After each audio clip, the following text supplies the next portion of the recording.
In the past 1 month, Plateau State has known no peace and its residents forced to live in constant fear for their lives. This has been caused by a series of deadly clashes, mainly between Irigwe youths in Bassa local government area and nomadic herdsmen. The bloody violence, which has spread to just north and just south local government areas in the state, has resulted in the deaths of scores of residents and rendered thousands homeless.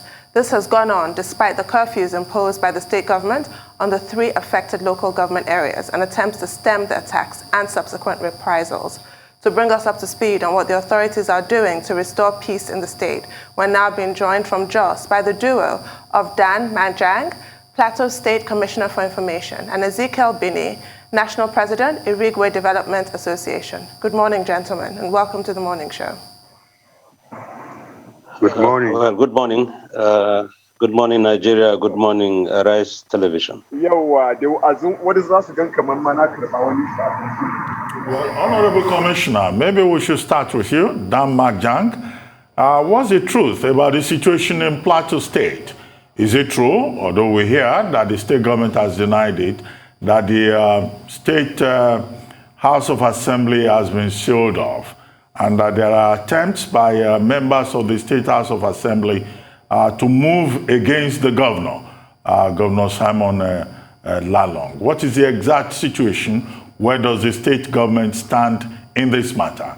And is it true really that Governor Lalong has mishandled the security situation in the state, considering his position as Chief Security Officer? Yes, well, thank you very much, Ruben. It's nice to see you after a very long period, and to also, parley with you. We're still here. I remember the article you wrote. About the phone stop ringing. That was fantastic. Back to your question, really. Back to your question. The State Assembly was never sealed. Never sealed. The clerk to the Assembly will testify to that. When we Jos North local government, the State Assembly is in Jos North local government, and Jos North local government was under curfew, 24 hours curfew, and we had to secure public buildings as a responsibility. That was what we did, and immediately the curfew was relaxed in Jos North local government. There was still police presence. The Assembly was not sitting. And so the speaker went on Channels Television and said that we had sealed the Assembly. But even that day, before I issued a release to that effect, debunking what he had said, the clerk of the House had issued an earlier release to say that the Assembly was never sealed and that he was in the office and staff were going in and out the Assembly, going about their normal duty. And so the position as it is now is that the State Assembly was not sealed in any way. For what reason will the state governor or would the state government seal the Assembly? His Excellency, the Right Honorable Simon Lalong, the governor, has been a speaker in that Assembly for 7 years. And he knows the implication of sealing the Assembly. We didn't seal the Assembly. The staff will testify, the clerk of the Assembly will testify. But having said that, some people say that, you said, what is the latest? The latest right now is that the Assembly issued a press release or addressed a press conference by the Honorable Chairman, House Committee on Information, Philip Dasun, saying that because they have issued resolutions, about 15 to 20 resolutions about peace to the state government, and that giving the state government 2 weeks ultimatum to act. I can tell you that you and me know that resolutions are advices. We battled with that even during your time. I remember the Honorable Minister then, Labaran Maku, was battling with the National Assembly on issues of resolutions.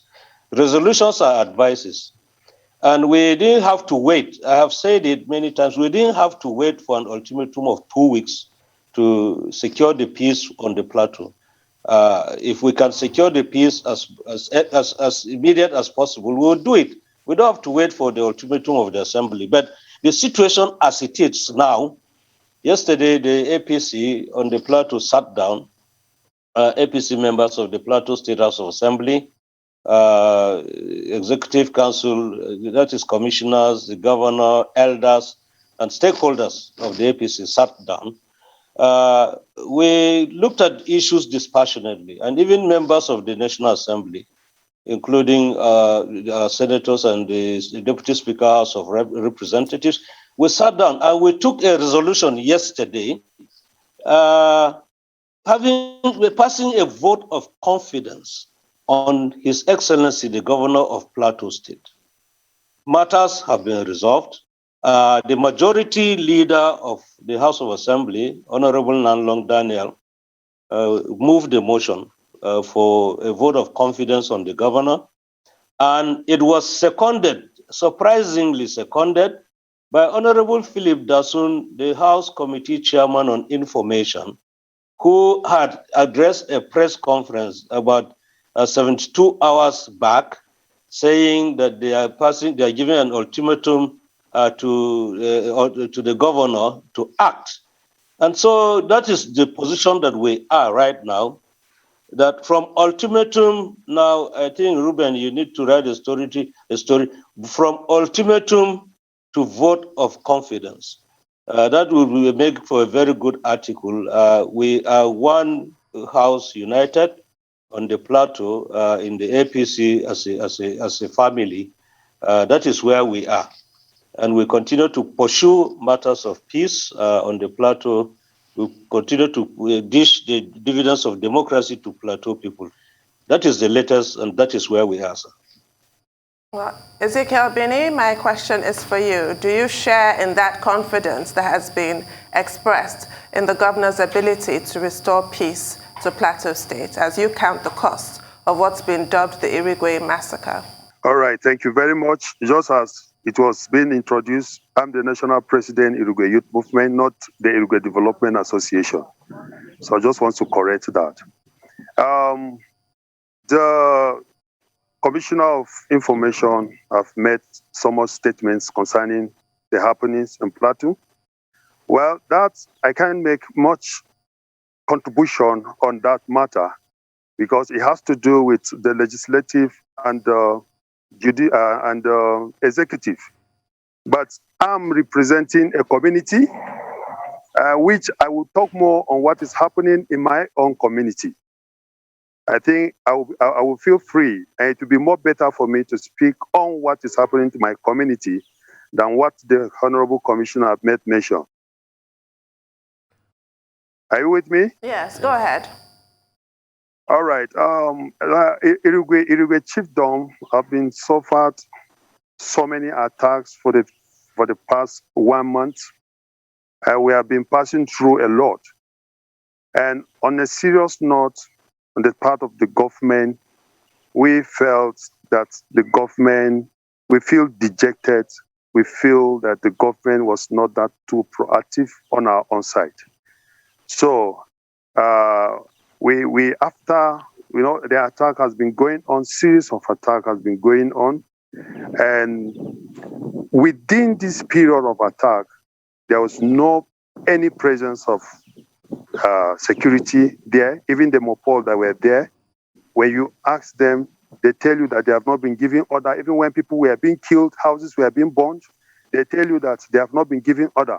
If I reach a point that the only thing they could do is to evacuate people and run away and give chance to the attacker to burn almost the whole village. So that is just what has been happening. We met with the governor. We have been discussing a lot with him. And we told him our grievances. A state that is governed by an executive governor, the chief security of the state, and this thing is happening. There is no any comments. There is no anything that we see. There was no any proactive move by the government. That is why we felt so dejected. We felt so disappointed with the government. All right. So what you're saying now is that nothing has been done to help you guys. But the government is saying they put a curfew in place. Did the curfew, stem the tide of what you were facing? Did the curfew stem the tide of the crisis and the violence? And I'd like to ask the commissioner. Commissioner, we've been hearing a lot of allegations. Why is it that after the curfew was put in place, people were still massacred? A bridge was damaged and there was no help, and the bridge was damaged specifically so that the people will not get help of the Irigwe community. So you go first, Mr. President of the Irigwe Youth Association, then Mr. Commissioner, go afterwards. Okay. You see, even in the midst of curfew, our people were still being killed. This curfew is meant for the indigent, but for the attackers, they don't obey the curfew. So it's in the midst of the curfew that these attackers come and kill us. So what are we talking about? The curfew that is being imposed is being obeyed or being observed only by the residents. But these attackers feel free. They come freely and launch their attack, even in the midst of the curfew, and they go away. And nobody can none of them have been, we have not heard of any news now that they are being apprehended. So the curfew, well, the government have done their best, but we are saying it has not worked on our side, because it's in the midst of the curfew that this attack is being carried out. All right, Mr. Commissioner, Dan Mangjang, what's your reaction to this, yes. All of this? Yes, first of all, let me correct a lot of misconceptions. First of all, the pictures that you are putting, the videos that you are putting, not videos that preceded this administration. They are not videos, they are not recent videos. And secondly, when you introduce the matter of that bridge, the matter of the bridge was not in Irigwe. It was in Yelwanzangam in Jos North local government. I thought I should put those things right. Let me, you see, that is where we will have problems, gentlemen, because everybody is talking about him. We know that the Irigwe people have a right to feel bad that their kith and kin are being killed. Everybody that loses property and human beings has a right, will feel bad. Likewise, the state governor feels bad. The peace building agency has worked tremendously between the Irigwe and the Fulani. He will testify not less than 30 interfaces have been done by the peace building agency. Just yesterday, sir. Just yesterday, the Irigwe people, led by their paramount ruler and all their officials from, I think Ezekiel was there, but we met with the Fulani. The governor first met with the Irigwe community, and then met with the Fulani, and then we brought them together yesterday. There's a document that is being prepared, an agreement that they are going to sign, saying that they will live in peace. All what this governor or what this government is doing is to make sure that we live in peace. And let me tell you, there are instances. If we have to talk to ourselves. There was a time when people accused the governor, yes, because he is the chief security officer of the state. Yes, he swore to the constitution to safeguard life and property. And everybody has a responsibility. We have limitations also, but there was a time that this governor, there was an attack in Irigwe land, and the governor went, and Ezekiel will not tell you that the governor was pelted with stones. And they came, apologized. It was since then, they apologized. But the man still goes, we have taken relief material, we are looking at humanitarian issues. There is nobody, there's no individual, sir, that he will be a leader and his people are being killed and he will live like a lackadaisical attitude and he'll be happy about. If we had not, I can tell you sincerely that if we had not imposed the curfew, it would have been a free-for-all fight. The amount of casualty would have been more than what it is. It would have been a free-for-all fight, everybody brandishing weapons on the street to take the life of each other. And the curfew, as far as government is concerned, helped the situation. It helped people to keep people in check. It is unfortunate that people were killed, not massacred, during the curfew time.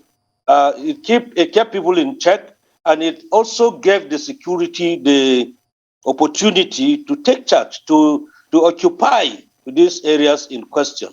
So that is where we are. People have to be patient. We are appealing to people to calm down and to be patient and to team up with government. I know that there are limits, there are limitations everywhere. The governor has had to also apologize to Plateau people because he's the chief security officer of the state and has taken responsibility also for what is happening. And he has consistently said that these things that are happening, when he has rejected the fact that these people that kill others are unknown gunmen. You remember when the Irigwe people wanted to be stereotyped, but even the media, the government went on media, went out to say no. When the issue happened of those people that were killed that were traveling from Bauchi to Ondo State, the Irigwe people, the media started stereotyping the Irigwe people by calling them militias, and we rejected it. We said there is no such, you have not profiled people that have been arrested, and you cannot begin to stereotype a people until investigation is done and prosecution is done. You cannot begin to say these are the people that have done it, because we knew what the implications of what that was going to do. And I know how the Irigwe people, how my brother Ezekiel feels, but this government, we are doing all that we can, because we don't have, now we have, our attention has been diverted. We never budgeted for crisis. Our attention has been diverted from giving the dividends of democracy to people to this crisis. Financial, we have to spend money now, making sure that we attend to humanitarian issues, making sure that we attend to security challenges.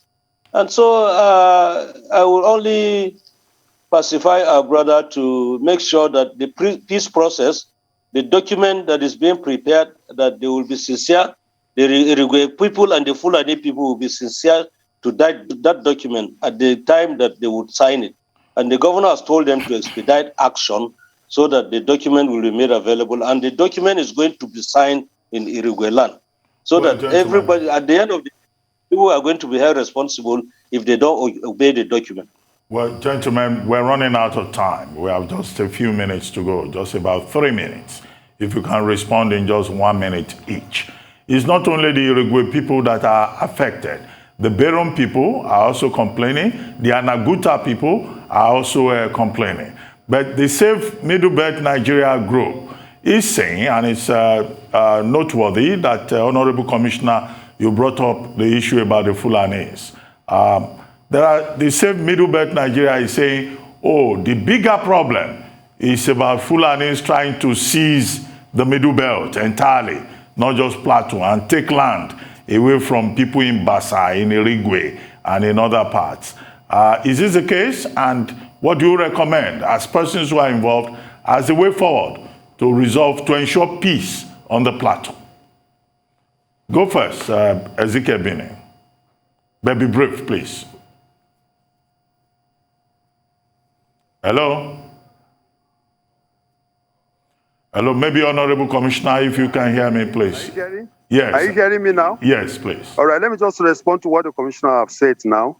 The Irigwe people, we have seen the effort of this government. It's not as if we have not appreciated what the government is doing. But what I'm saying, even the meeting that took place yesterday, I don't think that meeting, we are right for that kind of meeting.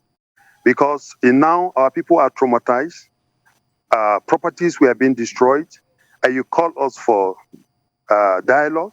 I don't think that meeting, as far as I'm concerned yesterday, is not right for. What our people need now is trauma healings. If we're going to forgive, let it come that our people who are traumatized have gone through some trauma healings, so that when you are forgiving, You are forgiving that from your heart. Let it come from your heart. And secondly, even that documents that they are talking about signing, we have had meeting concerning that documents more than 100 times. It has not yielded any result. There are meetings that we have made concerning that documents. At the end of the meeting, some of us were assassinated. I've escaped date from the Fulani almost 3 times concerning that document. So what are we talking about? These people will come and kill us, and they will call us for round table so that they will see, they will now tell us that they are forgiving, they have done this. And at the end of the day, after the meeting, even yesterday when we are having the meeting, crops were being mold in our community. Even today, this morning, crops are still being mold in our community. So what are we talking about? People like us, we are fed up with those kind of meetings and that, even that documents that they are talking about. What I want the government to do, they should tell these people, we don't share boundary with them. That's what I've been saying. We don't share boundary with these people. Let them go. They came in as visitor, and they keep on launching attacks, destroying our farm crops. They don't longer graze on grasses now. They are grazing on farm crops. What are we talking about? So what we are saying, they're telling the government, what we need now is to come to the aid of our people. I know that they have brought relief material on Saturday. But even the relief material, we have more than 2,500 houses that we have burned. How many bundles of zinc that the government brought for us? 120. Where will you go?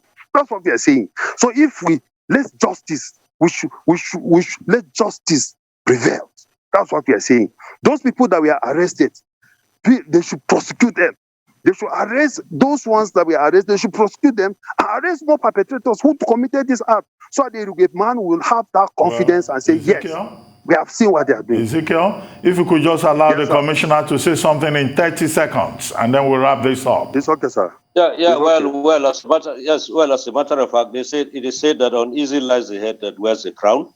One day Ezekiel is going to be a leader, and the perception of the road for him will be different. He was in the meeting yesterday, and he said that the document that the meeting did not yield was not good.